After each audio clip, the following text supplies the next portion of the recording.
Hello Lubbock, Councilman Massengale here with my video update to this week's council meeting. Just a few highlights that you should be aware of.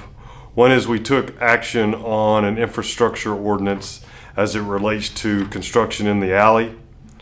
In layman's terms, we took up an ordinance that upped the ante on subcontractors installing telecommunications or fiber optic cable in the alleys.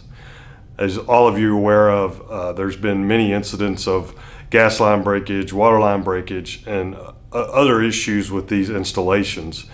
These subcontractors need to be held accountable, and they have the right to install the fiber optic cable, but they don't have the right to damage property. And this ordinance really raises expectations on them and what they're expected to do should they have a breakage somewhere. So I think that's important for you to know. Second, we had first reading of, and this is an annual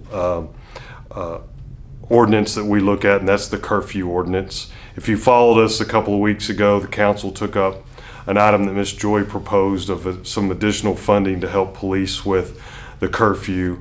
I think her point was just to help do anything we could to help reduce crime related to juveniles in the early morning, late night, early morning. So I think that's important to know. We had the final reading on the tax rate in the budget last week. If you're following this, you know the council was split. I voted against the tax rate and the budget. I felt like lowering the tax rate to the no new revenue tax rate was not good policy when we were already able to lower the tax rate 4 pennies. Looking forward and knowing what we have to do, especially related to the new fire station that will come online next year, I'm very concerned about next year's budget, and so that's why I voted against it. For the last couple of days, I've been in Big Spring, Texas. I've been at the Ports to Plains conference.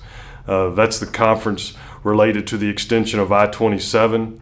Earlier this year, we were fortunate to get the designation, of I-27 from Laredo to Denver.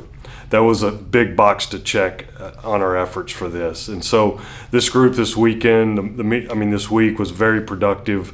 We spent some time with Congressman Cuellar, Congressman Arrington, Representative Darby, Senator Perry was there, and this morning I was with Senator Ted Cruz discussing how important and how vital that corridor is to West Texas.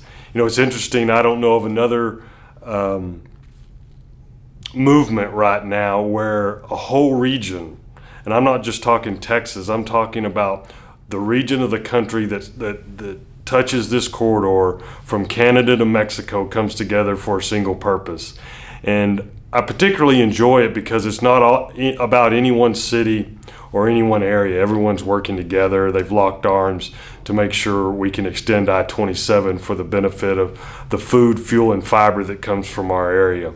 So anyway, I enjoyed being there. I thought it was good work. Stay tuned. There'll be more news on that. As always, thanks for tuning in and watching. I really appreciate it. Please like and share. That helps me a lot. Hope you have a great weekend. Talk to you soon.